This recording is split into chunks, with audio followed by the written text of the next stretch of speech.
आज मेरे मन में आया कि मैं हिंदुओं को एक बात बताना चाहता हूं।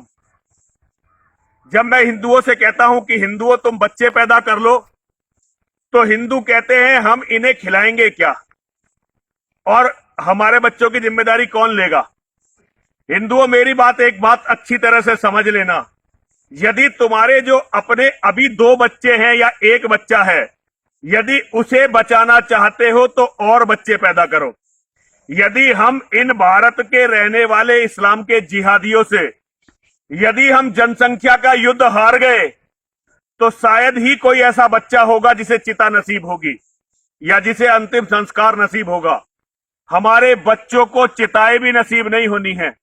और इसका अगर आपको देखना है तो आप सुक्रताल में आकर देखिए। ये हिंदू संतों की भूमि है, यहां बड़े बड़े आश्रम हैं, लेकिन जैसे मैं देख रहा हूं हर आश्रम में ज्यादातर काम करने वाले मुसलमान, परमानेंट काम करने वाले मुसलमान हैं आश्रमों में। और यहां पहले कोई मुसलमानों को जमीन नहीं देता था सुक्रताल में, लेकिन धीरे धीरे अब सुक्रताल में मुसलमानों की संपत्तियां बढ़ने लगी हैं। और यहां काम करने वाले बहुत सारे लोग, फल बेचने वाले, सब्जी बेचने वाले दुकानदार यहां मुसलमान होते चले जा रहे हैं। सारा क्षेत्र हिंदू बाहुल्य है, लेकिन यहां मुसलमानों का इतना दबदबा है कि यदि मुसलमान किसी को यहां पीट दें तो हिंदू उसका साथ देने के लिए खड़ा नहीं होता। खड़ा कहां से होगा?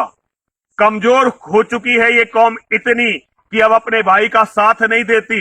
यदि हिंदू हिंदुओं का झगड़ा हो तो बहुत सारे मुसलमान इस क्षेत्र में इकट्ठे हो जाते हैं। ये मैं ग्राउंड रियलिटी बता रहा हूं आपको। मैं तो घूमता रहता हूं, जंगल सारे गांव गांव जाता हूं, शहर शहर जाता हूं, सब जगह हिंदुओं से मिलने जाता हूं। यहां भी अब मैं कई दिन और रहने वाला हूं। पूरा क्षेत्र बाहुबली जाटों का और गुजरों का है, जिनके पास बहुत सारे असले हैं, बहुत सारे हथियार हैं, लेकिन घर में बच्चे ही नहीं हैं। हर व्यक्ति मकान पर मकान बनाए जा रहा है, प्लॉट पर प्लॉट खरीदे जा रहा है, जमीन पर जमीन खरीदे जा रहा है, और ये जानता नहीं है कि उनके उन मकानों का होगा क्या। आज कहते कहते बड़ी थकान सी भी होने लगी है। कई बार मन ये करने लगा है कि हिंदुओं से कुछ ना कहा जाए तो अच्छा है, लेकिन आदत पड़ चुकी है कहने की हिंदुओं।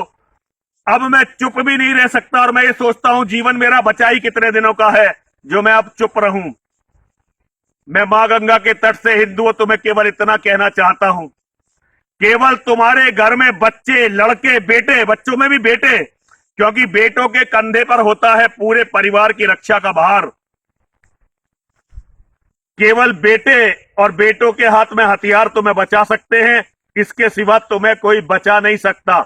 जो भी लोग पुलिस के भरोसे बैठे हैं, जो भी लोग नेताओं के भरोसे बैठे हैं, जो भी लोग हिंदू संगठनों के भरोसे बैठे हैं, जो भी लोग साधु संतों के भरोसे बैठे हैं, क्योंकि मैं जब बात करता हूं हिंदू बताते हैं कि अभी तो मोदी जी हैं, योगी जी हैं, हमें क्या होने वाला है। मैं योगी जी को भी आमने सामने बता चुका हूं कि नरेंद्र मोदी जी हमारे पृथ्वीराज चौहान साबित हो सकते हैं।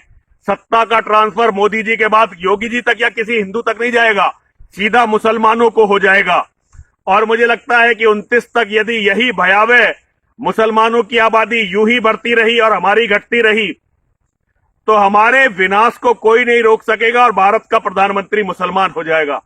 एक बार यदि भारत का प्रधानमंत्री मुसलमान हुआ तो ये इतना बुरा होगा हिंदुओं जिसकी तुम कल्पना नहीं कर सकते। तब तुम्हें ये पागल सन्यासी, ये मूर्ख सन्यासी, ये गरीब सन्यासी याद आएगा कि एक सन्यासी तुम्हें समझाते समझाते मर गया, लेकिन तुमने अपना पूरा जीवन, मैं तो सन्यासियों में देख रहा हूं, सन्यासी केवल ईंट और पत्थर इकट्ठा करने में लगे हुए हैं, केवल मकान और बिल्डिंगें बनाने में लगे हुए हैं। इन्हें इतनी भी तमीज नहीं है। मैं क्षमा चाहता हूं, लेकिन फिर भी मुझे कहना पड़ता, क्योंकि ये धर्मगुरु हैं।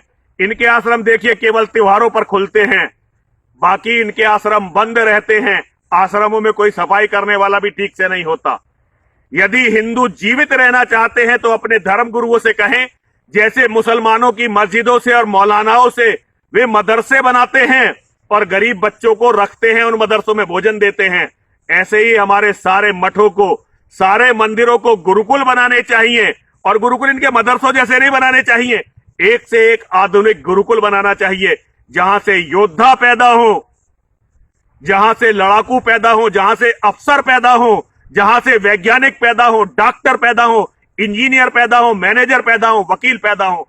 ऐसे गुरुकुल बनाने चाहिए ताकि गरीब लोगों से कहा जा, गरीब कोई दूसरे नहीं है, वो हमारे असली भाई हैं, उनसे कहा जा सके कि बच्चे तुम पैदा करो, पैदा करके हमें दे दो, हम पाल कर तुम्हें दे देंगे।